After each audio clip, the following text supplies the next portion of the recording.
Hi friends, welcome to my channel. ಇವತ್ತು ನಾನು ಹೆಸರುಬೇಳೆ ದಾಲ್ ಮಾಡ್ತಾಯಿದ್ದೀನಿ. ಅದಕ್ಕೆ ನಾನು 1 ಕಪ್ ದೊಡ್ಡ ಕಪ್ಪಲ್ಲಿ ಹೆಸರುಬೇಳೆ ತೊಗೊಂಡಿದ್ದೀನಿ. ಒಂದು 5-6 ಹಸಿಮೆಣಸಿನ್ಕಾಯಿ, 1 ಬೆಳ್ಳುಳ್ಳಿ, 1 ಟೊಮೆಟೊ ಕಟ್ ಮಾಡಿ ಇಟ್ಕೊಂಡಿದ್ದೀನಿ. ಕುಕ್ಕರ್ ತೊಗೊಳ್ಳಿ.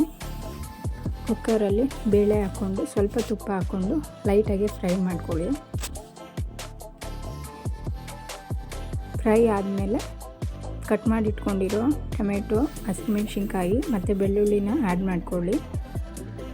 ಫಸ್ಟು ನೀರು ಆ್ಯಡ್ ಮಾಡಿಕೊಂಡು ಸ್ವಲ್ಪ ಉಪ್ಪು ಹಾಕ್ಕೊಳ್ಳಿ. ಸಣ್ಣ ಸ್ಪೂನಲ್ಲಿ ಅರಿಶಿನ ಪೌಡರ್ ಹಾಕ್ಕೊಳ್ಳಿ. ಚೆನ್ನಾಗಿ ಮಿಕ್ಸ್ ಮಾಡಿ ಅದನ್ನು ಕುಕ್ಕರ್ಗೆ ಹಾಕಿ ಹಾಕಿ 1-3 ವಿಷಲ್ ಕೂಗ್ಸಾದ್ಮೇಲೆ ಈ ಥರ ಇರುತ್ತೆ. ಅದನ್ನು ಚೆನ್ನಾಗಿ ಸ್ಮ್ಯಾಶ್ ಮಾಡ್ಕೊಳ್ಳಿ. ಸ್ಮ್ಯಾಶ್ ಮಾಡ್ಕೊಂಡಾದ್ಮೇಲೆ ಸಪ್ರೇಟು ನೆಕ್ಸ್ಟು ಒಂದು ಬೇರೆ ಪ್ಯಾನ್ ತೊಗೊಳ್ಳಿ ದಾಲ್ ಮಾಡ್ಕೊಳ್ಳೋಕ್ಕೆ. ಅದರಲ್ಲಿ ಎಣ್ಣೆ ಆ್ಯಡ್ ಮಾಡಿಕೊಂಡು ಸಾಸಿವೆ, ಜೀರಿಗೆ, ಕರಿಬೇವಿನ ಸೊಪ್ಪು ಆ್ಯಡ್ ಮಾಡ್ಕೊಳ್ಳಿ. ಲೈಟಾಗಿ ಫ್ರೈ ಮಾಡಿ.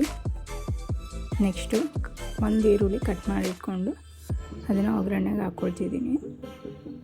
ಅದನ್ನು ಎಣ್ಣೆಯಲ್ಲಿ ಚೆನ್ನಾಗಿ ಫ್ರೈ ಮಾಡಿ ಒಂದು ಸ್ವಲ್ಪ ಹಿಂಗೆ ಆ್ಯಡ್ ಮಾಡಿಕೊಳ್ಳಿ. ಸ್ವಲ್ಪ ಕೊತ್ತಂಬರಿ ಕಟ್ ಮಾಡಿ ಇಟ್ಕೊಂಡಿರೋದು ಆ್ಯಡ್ ಮಾಡ್ಕೊಳ್ಳಿ. ಬೇಕಿದ್ದರೆ ಲಾಸ್ಟಲ್ಲಿ ಹಾಕೋಬೋದು. ಚೆನ್ನಾಗಿ ಫ್ರೈ ಮಾಡಿ ಬೇಯಿಸಿರೋ ದಾಲ್ ಇರುತ್ತಲ್ಲ ಅದನ್ನು ಆ್ಯಡ್ ಮಾಡಿಕೊಂಡು ನೀರು ಆ್ಯಡ್ ಮಾಡ್ಕೊಳ್ಳಿ. ಇರುತ್ತೆ ಲೈಟಾಗಿ ಕುದ್ದಾದಮೇಲೆ ಹೆಸರುಬೇಳೆ ದಾಲ್ ರೆಡಿ ಇರುತ್ತೆ. ಇದು ರೈಸ್ಗೆ ಮತ್ತು ಇಡ್ಲಿಗೆ ಎರಡಕ್ಕೂ ಚೆನ್ನಾಗಿರುತ್ತೆ. ಫ್ರೆಂಡ್ಸ್, ಈ ವಿಡಿಯೋ ನಿಮಗೆ ಇಷ್ಟ ಆಗಿದ್ದರೆ ಪ್ಲೀಸ್ ಲೈಕ್ ಮಾಡಿ, ಸಬ್ಸ್ಕ್ರೈಬ್ ಮಾಡಿ, ಶೇರ್ ಮಾಡಿ. Thank you for watching.